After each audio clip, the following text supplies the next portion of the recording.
નમસ્કાર વિદ્યાર્થી મિત્રો, આપણે પાઠ 4 નાટ્યાંશ જનાર્દનસ્ય પશ્ચિમઃ સંદેશઃ એની અંદર આપણે ભાગ 1 જોયો। હવે આગળ આપણે એનું ભાષાંતર જોશું। એમાં ઘટોત્કચ ધૃતરાષ્ટ્રની સભામાં પ્રવેશે છે। પ્રવેશીને એમ કહે છે કે અરે આ આપ શ્રી ધૃતરાષ્ટ્ર સો અનાર્ય પુત્રોના જનક ઉપસૃત્ય પાસે જઈને હું અભિવાદન કરું છું। ઘટોત્ક એવું અડધું બોલે છે કારણ કે એને પોતાના અભિવાદન પહેલા કરવા નહોતા, એટલે ઇતિ અર્ધઉક્ત એમ અડધું બોલીને પછી એમ કહે છે કે ન નાના અયમ અક્રમઃ આ ક્રમભંગ થયો છે। પછી એ ફરીથી અભિવાદન કરે છે બધાના કે યુધિષ્ઠિરાદયઃ યુધિષ્ઠિર વગેરે મેં મારા ગુરવઃ ગુરુજનો ભવંત આપને અભિવાદયંતિ અભિવાદન કરે છે। પશ્ચાત પછી અહમ હું ઘટોત્કચઃ ઘટોત્કચ અભિવાદયે અભિવાદન કરું છું। એટલે ધૃતરાષ્ટ્ર એનું સ્વાગત કરે છે, એની પુત્ર આવ પુત્ર। પછી ઘટોત્કચ ધૃતરાષ્ટ્રને એમ કહે છે કે આપ શ્રી ખરેખર કલ્યાણકારી છો, કારણ કે તમને ભગવાનનો સંદેશો મળ્યો છે। ભગવાન ચક્રપાણીએ કલ્યાણાનામ પ્રસૂતિ કલ્યાણકારી વસ્તુઓના જન્મદાતા આપ પિતામહને કહ્યું એમ કહે છે। એટલે ધૃતરાષ્ટ્ર આસનાત ઉત્થાય ધૃતરાષ્ટ્ર આસન ઉપરથી ઊભા થઈ જાય છે અને પૂછે છે ભગવાન ચક્રપાણીની કેમ આજ્ઞા કરી હતી, શું આજ્ઞા છે? એટલે ઘટોત્કચ એને કહે છે કે ના શેની ના પાડે છે? ઊભા થવાની ના પાડે છે કે તમે આસન પર બેસીને જ શ્રી કૃષ્ણનો સંદેશો સાંભળવો જોઈએ। એટલે ધૃતરાષ્ટ્ર આસન ઉપર બેસી જાય છે અને એમ કહે છે કે જેવી ભગવાન ચક્રપાણીની આજ્ઞા એમ કહી અને ઉપવિશતી બેસે છે। અહીં સુધી આપણે જોયું। હવે આગળ જોઈએ ઘટોત્કચ તરત જ શ્રી કૃષ્ણનો સંદેશો નથી સંભળાવતા, પહેલા તો એને અર્જુનનો વિલાપ સંભળાવે છે। જ્યારે અભિમન્યુનું મૃત્યુ થાય અને મૃત્યુ સમયે અર્જુન જે વિલાપ વ્યક્ત કરે છે એ અર્જુનના શબ્દો અહીં વ્યક્ત કરે છે। બોલે છે ઘટોત્કચ પણ એ શબ્દો છે અર્જુનના શબ્દો છે। એટલે જો પ્રશ્ન એમ પૂછાય કે અર્જુન વિલાપ વ્યક્ત કરતા શું કહે છે તો આપણે આ પેરેગ્રાફ આવશે। પિતામહ સાંભળો, અરે રે બેટા અભિમન્યુ, અરે રે બેટા કુરુકુળના તેજસ્વી દીપક, અરે રે બેટા યદુકુળના અંકુર, તારી માતાને મામાને અને મને પણ છોડીને પિતામહને મળવાની આશાએ સ્વર્ગમ અભિગતઃ સ્વર્ગ સીધાવ્યો છે। અહીં સુધીનું આવશે। અર્જુન વિલાપ વ્યક્ત કરતા શું કહે છે તો અહીં સુધી આવશે। ટૂંકનોંધની અંદર પણ પૂછાઈ શકે અને પ્રશ્નની અંદર પણ પૂછાઈ શકે। ટૂંકનોંધ પણ 2 માર્ક્સની હોય અને ગુજરાતી પ્રશ્ન પણ 2 માર્ક્સના જ હોય છે। પણ જો ટૂંકનોંધ પૂછાય તો તમારે કર્તા કૃતિ આધારિત એક પ્રસ્તાવના પણ લખવી પડે। તો અર્જુનના શબ્દો છે, બોલે છે ઘટોત્કચ, સાંભળે છે ધૃતરાષ્ટ્ર, પણ શબ્દો કોના છે? અર્જુનના શબ્દો છે। અર્જુન વિલાપ વ્યક્ત કરતા શું બોલે છે એ શબ્દો છે। એટલે ઘટોત્કચ કહે છે પિતામહને કહે છે કે પિતામહ શ્રૂયતામ સાંભળો, શ્રૂયતામ એટલે સાંભળો। હા વત્સ અભિમન્યુ, હા વત્સ એટલે અરે રે બેટા, દુઃખ વ્યક્ત કરતો શબ્દ છે। અરે રે બેટા, અરે રે બેટા અભિમન્યુ, હા વત્સ કુરુકુલ પ્રદીપ, અરે રે બેટા કુરુકુલ પ્રદીપ એટલે કુરુકુળના તેજસ્વી દીપક। કુરુકુળના તેજસ્વી દીપક નોની નુનાથી શબ્દ જોડાય છે એટલે ષષ્ઠી તત્પુરુષ સમાસ બનશે। કુરુકુલ પ્રદીપ ષષ્ઠી તત્પુરુષ સમાસ, કુરુકુળના તેજસ્વી દીપક। હા વત્સ અરે રે બેટા, યદુકુલ પ્રવાલ, યદુકુળના અંકુર, પ્રવાલ એટલે અંકુર, પ્રવાલનો અર્થ થાય અંકુર, યદુકુળના અંકુર એ પણ ષષ્ઠી તત્પુરુષ સમાસ થશે। યદુકુળના અંકુર નોની નુનાથી શબ્દ જોડાય છે। તવ જનની એટલે સુભદ્રા જે શ્રી કૃષ્ણની બહેન છે. માતાને કૌંસમાં લખવાનું સુભદ્રાને. માતુલમ, માતુલમ એટલે મામાને, મામા એટલે શ્રી કૃષ્ણ જે યાદવ કુળના છે એટલે એને યદુ કુળનો અંકુર કહ્યો છે. મામાને મામ અપી, મામ એટલે મને, મને એટલે અર્જુનને, કારણ કે વિલાપ કોણ વ્યક્ત કરે છે? અર્જુન. એટલે મામ એટલે મને, મને એટલે અર્જુનને, અપી પણ, પરિત્યજ્ય છોડીને, તારી માતાને, મામાને અને મને પણ પરિત્યજ્ય છોડીને, સંબંધ ભૂતકૃદમ ય પ્રત્યય છે, ત્વાત્ય ય સંબંધ ભૂતકૃદમ છોડીને, પિતામહ, પિતામહને, અહીંયા પિતામહ એટલે પાંડુરાજ, પિતામહને દ્રષ્ટુમ આસ્યા, દ્રષ્ટુમ એટલે જોવાની, જોવા માટેની, દ્રષ્ટુમ. આપણે જ્યારે કૃદંત શીખ્યા ત્યારે કહેલું કે જ્યાં અહીંયા ટ આવે એટલે ત્યાં આપણે સમજવાનું ત, એનો ઉચ્ચાર તુમ થાય, તુમ એટલે હેત્વાર્થ કૃદંત. દ્રષ્ટુમ જોવાની, આશ્રયા આશાએ, ઈચ્છાથી, સ્વર્ગમ અભિગતઃ સ્વર્ગ સિધાવ્યો છે, સ્વર્ગમ અભિગતઃ અસી, સંધિ છૂટી પડે, સ્વર્ગમ પ્લસ અભિગતઃ પ્લસ અસી એટલે સ્વર્ગ સિધાવ્યો છે. અભિગતઃ એટલે સિધાવ્યો. કોને મળવાની આશાએ? પિતામહ. પણ પિતામહ ક્યાં? તો કે પાંડુરાજ, ધૃતરાષ્ટ્ર ને. અહીંયા પિતામહ એટલે ધૃતરાષ્ટ્ર અને પાંડુરાજ બે માટે વપરાય છે. પણ અહીંયા જે પિતામહ છે પાંડુરાજ માટે વપરાય છે, કારણ કે સ્વર્ગ કોણ સિધાવેલા હતા? પાંડુરાજ. ધૃતરાષ્ટ્ર તો એની સામે બેઠેલા હતા. પિતામહ સાંભળો, અરે રે બેટા અભિમન્યુ, અરે રે બેટા કુરુકુળના તેજસ્વી દીપક. એમનું જે કુળ છે એ કુરુકુળ છે અને એના મામાનું જે કુળ છે, અભિમન્યુના મામાનું જે કુળ છે એ યાદવ કુળ કહેવાય છે, એટલે એને યદુ કુળનો અંકુર કહ્યો છે. યદુ કુળના અંકુર તારી માતાને, મામાને અને મને પણ છોડીને પિતામહને મળવાની આશાએ સ્વર્ગ સિધાવ્યો છે. પિતામહ, અહીંયા જે પિતામહ છે વપરાય છે ધૃતરાષ્ટ્ર માટે. હવે ઘટોત્કચના જ શબ્દો છે. હવે અર્જુનના શબ્દો પૂરા થઈ ગયા. અહીંયા એનો વિલાપ જે હતો એ પૂરો થઈ ગયો. હવે અહીંથી જે બોલે છે એ ઘટોત્કચ પોતાના જ શબ્દો બોલે છે કે પિતામહ એટલે ધૃતરાષ્ટ્ર. પિતામહ એક પુત્ર વિનાશાત, એક પુત્રના વિનાશથી અર્જુનસ્ય, અર્જુનની, ઈતૃષ્ટિ એટલે આવી, અર્જુનની ખરેખર આવી દશા થઈ. અવસ્થા એટલે દશા, અવસ્થાનો અર્થ થાય દશા. અર્જુનની તો ખરેખર આવી દશા થઈ તો કા પુનઃ ભવત ભવિષ્યતિ, તો આપની વળી કેવી થશે? ભવતઃ એટલે આપની, ભવતઃનો અર્થ થાય આપની, પુનઃ એટલે વળી, પુનઃ એટલે વળી, ફરીથી. તો આપની વળી, કા, કા એટલે કેવી, અને ભવિષ્યતિ એટલે થશે. તો આપની વળી કેવી થશે? કારણ કે ધૃતરાષ્ટ્રને તો 100 પુત્ર છે. અર્જુનના એક પુત્રના વિનાશથી, અભિમન્યુના વિનાશથી જોઈને એવી દશા થઈ જતી હોય તો ધૃતરાષ્ટ્રને એમ કહે છે કે તમારે 100 પુત્ર છે તો તમારી વળી દશા કેવી થશે?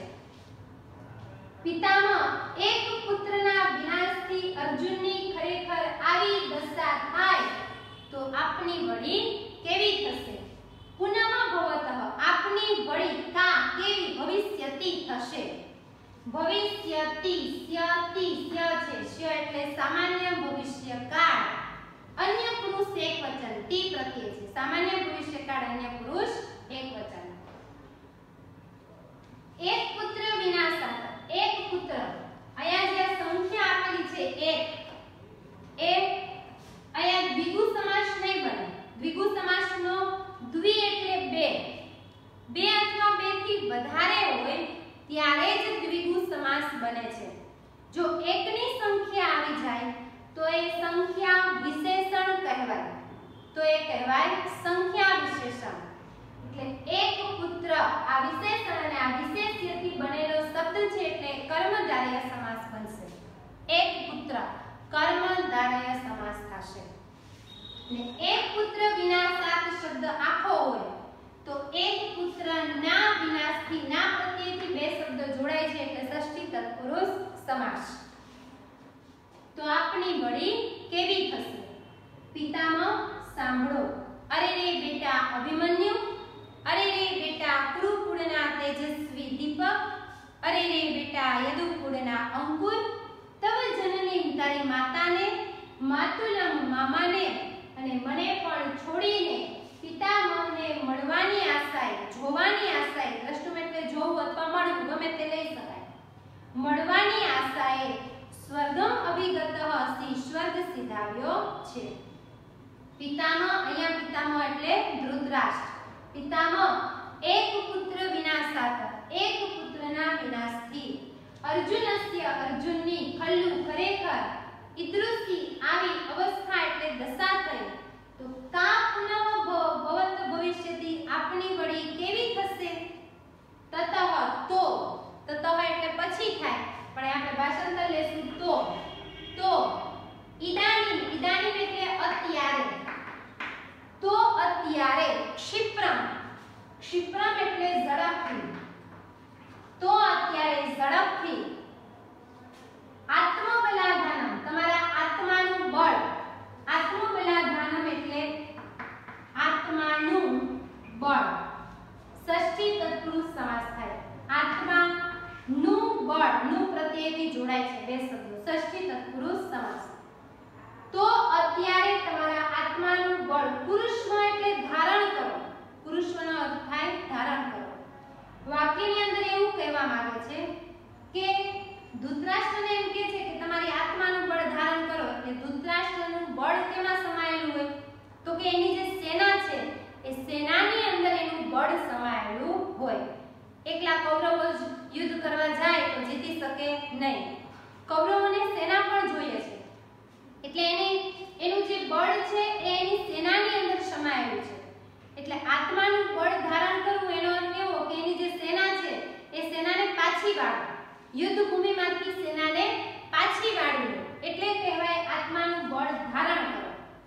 એટલે ધૃતરાષ્ટ્રને ઘટોત્કચ એવું કહે છે કે તો અત્યારે ઝડપથી, તો અત્યારે ઝડપથી તમારી સંપૂર્ણ સેનાને પાછી વાળી લો।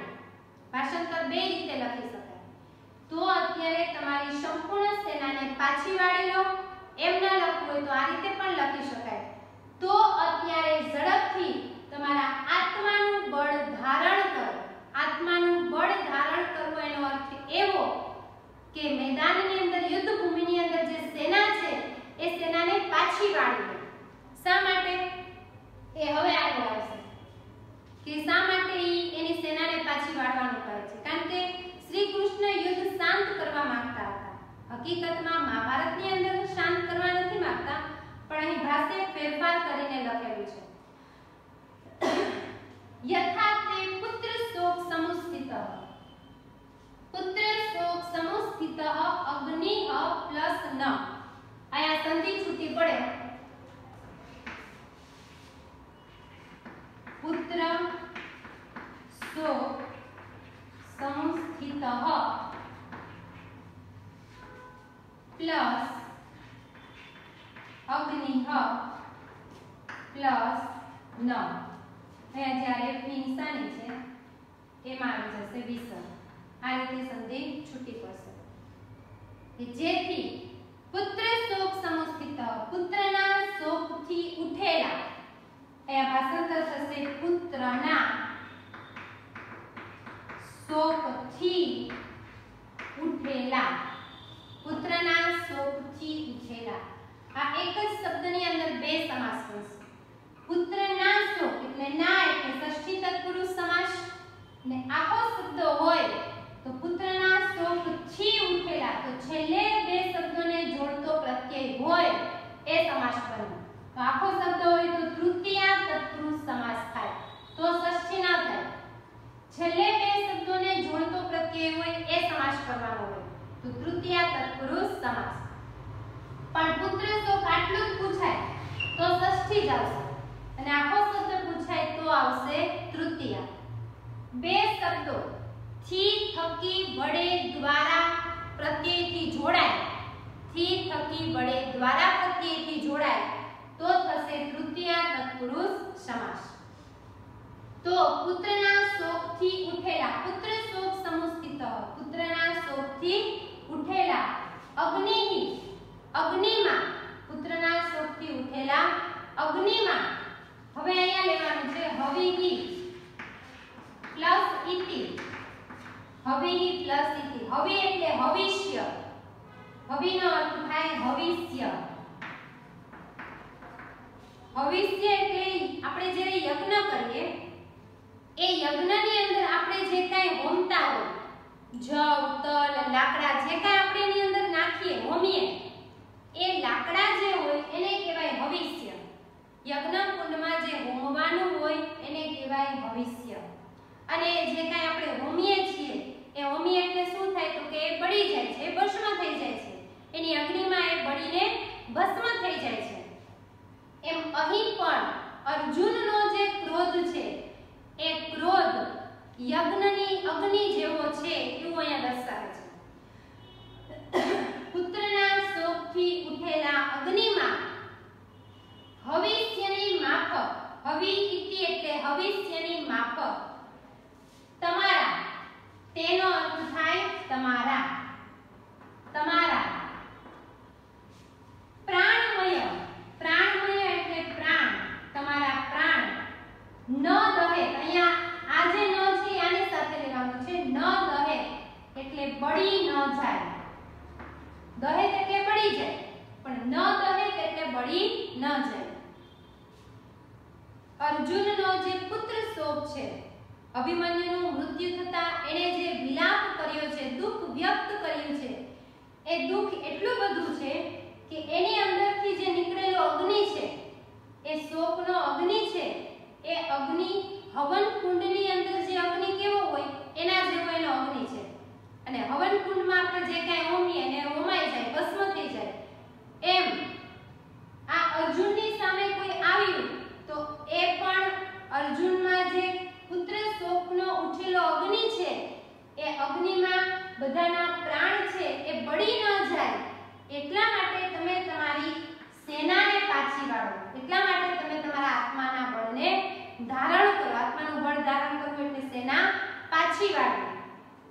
હજી સમજી લો વિદ્યાર્થી મિત્રો, પુત્રના શોકથી ઉઠેલા અગ્નિમાં ભવિષ્યની માફક તમારા પ્રાણ બળી ન જાય, એવું શા માટે કહે છે તો કે અર્જુનમાં જે પુત્ર શોકથી ઉઠેલો અગ્નિ છે એ અગ્નિ એટલો બધો છે કે યજ્ઞ કુંડની અંદર જે નાખી અને હોમાઈ જાય, ભસ્મ થઈ જાય, એમ જો કોઈ તમારી સેનામાંથી એની સામે ગયું તો અર્જુનનો અગ્નિથી તમારી સેના છે એ બળીને ભસ્મ ન થઈ જાય, એટલે તમે તમારી સેનાને પાછી વાળો।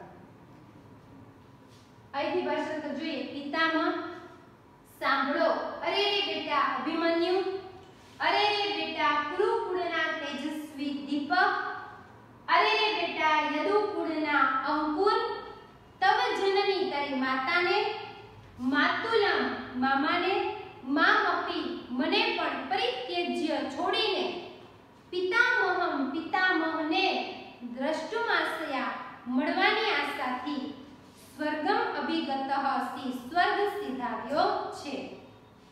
પિતામહ, એક પુત્રના વિનાશથી અર્જુનની ખરેખર આવી દશા થાય તો આપની વળી કા ભવિષ્યથી કેવી થશે, તો આપની વળી કેવી થશે। તો અત્યારે ક્ષિપ્રમ એટલે ઝડપથી, તો અત્યારે ઝડપથી તમારા આત્માનું બળ ધારણ કરો અથવા તો તમારી સંપૂર્ણ સેનાને પાછી વાળી લો। યુદ્ધ ભૂમિમાં જેની સેના યુદ્ધ કરે છે એને પાછી વાળવાનું કહે છે કે તો અત્યારે તમારી સેનાને પાછી વાળી લો। જો નહીં વાળે તો આગળ લખ્યું છે કે પુત્રના શોકથી ઉઠેલા અગ્નિમાં, કેની અંદર અગ્નિ ઉઠેલો હતો? અર્જુનની અંદર। શા માટે? તો કે અભિમન્યુનું મૃત્યુ થયું એટલે એના શોકની પાછળ, એના દુઃખની પાછળ એનામાં અગ્નિ ઉઠેલો હતો। પુત્રના શોકથી ઉઠેલા અગ્નિમાં હવિતિ, ભવિષ્યની માફક, હવિ એટલે ભવિષ્ય એટલે તો કે યજ્ઞ કુંડની અંદર આપણે જે કાંઈ વસ્તુ હોમીએ એને કહેવાય ભવિષ્ય। અને હોમી એટલે ભસ્મ થઈ જાય બળીને, એવી ભવિષ્યની માફક તમારા, તે એટલે તમારા પ્રાણમયો, પ્રાણ ન દહે બળી ન જાય, તમારા પ્રાણ બળી ન જાય એટલે તમારી સેનાને પાછી વાળો એમ. શકુની આ બધું ઘટોત્કચ બોલે છે એટલે હવે શકુની એમ કહે છે, કારણ કે ઘટોત્કચ ત્યાં સભામાં ઊભા ઊભા બધું વર્ણન કરે છે એટલે શકુની એવું બોલે છે કે અહીંયા ઊભા ઊભા કઈ બધું જીતાઈ જશે નહીં, અહીંયા ઊભા ઊભા તારા બોલવાથી કઈ અર્જુન અમારા બધાનો વધ કરી શકશે નહીં, એવું શકુની કહે છે. યદિ સ્યાત વાક્ય માત્રેણ, વાક્ય માત્રેણ એટલે એક એક વાક્યથી, વાક્ય માત્રેણ એટલે એક એક વાક્યથી, યદિ એટલે જો, એક એક વાક્યથી, અયમ નિર્જિત પ્લસ અયમ, અયમ એટલે આ, અયમનો અર્થ થાય આ, વસુંધરા એટલે પૃથ્વી, વસુંધરાનો અર્થ થાય પૃથ્વી, એક એક વાક્યથી આ પૃથ્વી નિર્જિતયમ એટલે જીતાઈ જાય. એ ખાલી એવો પ્રશ્ન કરે છે કે તું જે કાંઈ બોલે છે એ બોલવાથી એક એક શબ્દથી આ પૃથ્વી જીતાઈ જાય, જીતાઈ જાય એવો પ્રશ્ન કરે છે. આપણે એમ કહીએ કે શું તારા બોલવાથી કઈ આમ થઈ જાય, એવી જ રીતે શકુની પણ કહે છે કે તારા બોલવાથી કઈ આ પૃથ્વી જીતાઈ જાય, જીતાઈ જાય એટલે કે અહીંયા બોલવાથી કઈ જીતાઈ શકાય નહીં, એના માટે યુદ્ધ કરવું પડે એમ કહેવાનો અર્થ એવો છે. એક એક વાક્યથી શું આ પૃથ્વી જીતાઈ જાય, અને વાક્ય વાક્ય એક એક વાક્યથી ભવેત સર્વક્ષત્ર વધ, સર્વક્ષત્ર વધ એટલે બધા ક્ષત્રિયોનો વધ,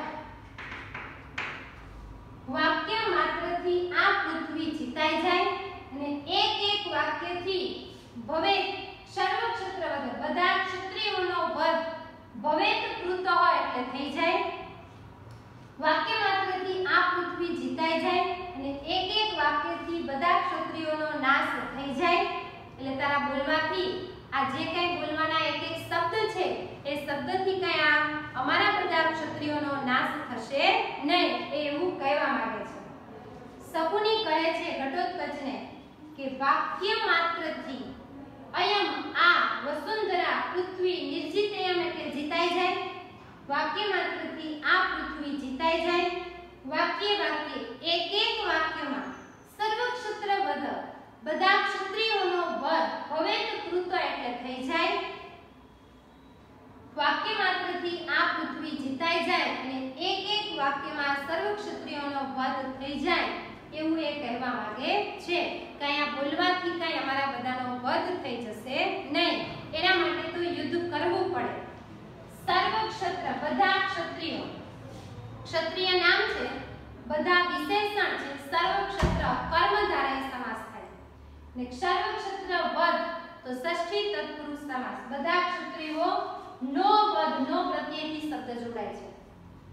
એક વખત ભાષાંતર કરી અને આ ભાષાંતર તમારી નોટબુકમાં લખી અને શબ્દશઃ ભાષાંતર વ્યાકરણ સાથે તૈયાર કરી લેજો. ઘટોત્કચ પિતામહ સાંભળો, અરે રે બેટા અભિમન્યુ, અરે રે બેટા કુરુકુળના તેજસ્વી દીપક, અરે રે બેટા યદુકુળના અંકુર, તારી માતાને, મામાને અને મને પણ છોડીને પિતામહને મળવાની આશાએ સ્વર્ગ સિધાવ્યો છે.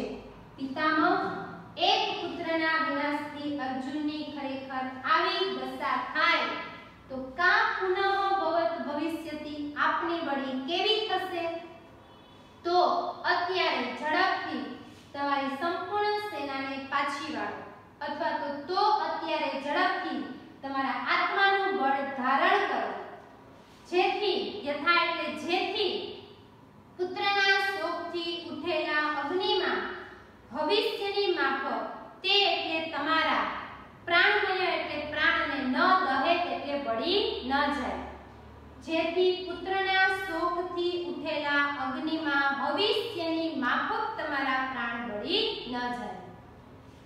શકુની કહે છે જો વાક્ય માત્રથી આ પૃથ્વી જીતાઈ જાય, યદિ એટલે જો વાક્ય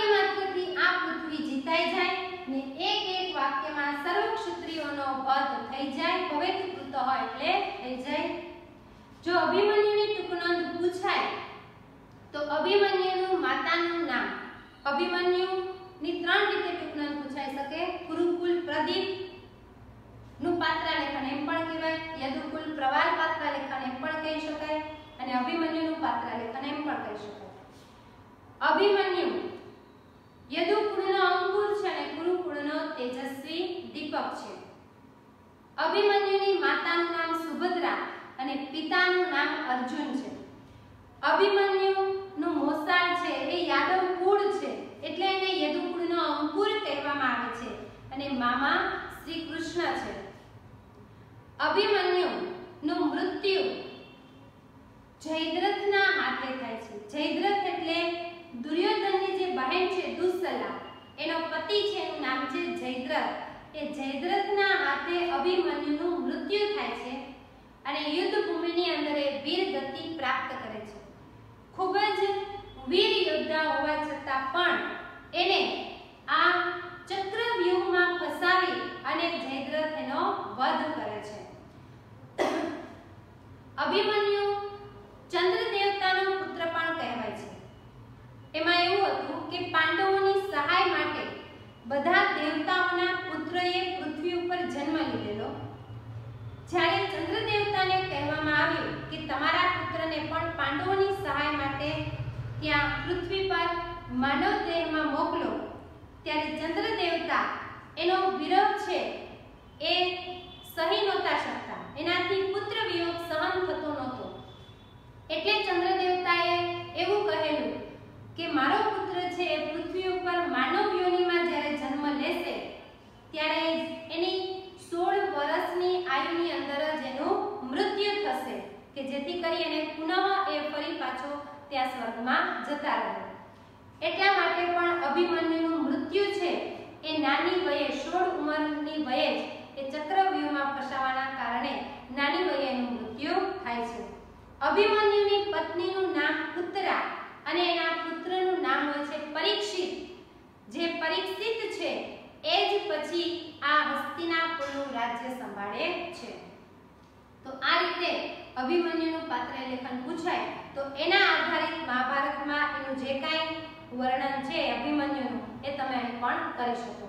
અને પાછળ આધારિત લખવાનું થાય તો એમાં લખવાનું કે આ નાટ્યાંશની અંદર અભિમન્યુનું જયદ્રથના હાથે મૃત્યુ થવાથી અર્જુન જે વિલાપ વ્યક્ત કરે છે એ વિલાપ અને શ્રી કૃષ્ણનો સંદેશો લઈ અને ઘટોત્કચ હસ્તિનાપુરમાં જાય છે। શકુનીનું પાત્રલેખન કદાચ પૂછાઈ શકે, હજી સુધી ક્યારેય પૂછાણું નથી, પણ જો કદાચ પૂછાય તો શકુની એ કૌરવોના મામા છે, ગાંધાર દેશના રાજા છે અને શકુની છે એ ગાંધાર દેશના રાજા સુબલ અને સુધર્માનો પુત્ર છે। રાજા સુબલ અને સુધર્મા એનો પુત્ર છે શકુની। ગાંધાર દેશના રાજા, ગાંધારીનો ભાઈ। શકુનીની પત્નીનું નામ છે અર્શી। શકુનીની પત્નીનું નામ છે અર્શી। ઉલુક નામનો એને પુત્ર પણ છે, 3 પુત્રો છે। શકુની પાસા ધ્રુત રમવામાં, જુગાર રમવામાં હોશિયાર છે। એવું કહેવાય છે કે શકુનીએ જે જુગાર રમવાના પાસા છે એ પોતાના પિતાના હાડકામાંથી બનાવેલા હતા, એટલે પોતે જેમ ઈચ્છે એ રીતે પાસા પડતા અને એટલા માટે જ પાંડવોને આ જુગારની અંદર હરાવે છે। શકુની દુર્યોધનના મામા, કૌરવોના મામા અને એની સાથે ષડયંત્ર રચી અને કૌરવ પાંડવ વચ્ચે યુદ્ધ કરાવવા માંગતા હતા।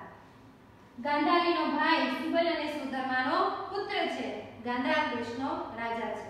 તો શકુનીની પણ કદાચ જો ટૂંકનોંધ પૂછાય તો મહાભારત આધારિત તમે એના પાત્રનું વર્ણન કરી શકો। તો બસ વિદ્યાર્થી મિત્રો આટલું જ ભાષાંતર શબ્દસહ તૈયાર કરી લેજો। અસ્તુ, જય હિન્દ।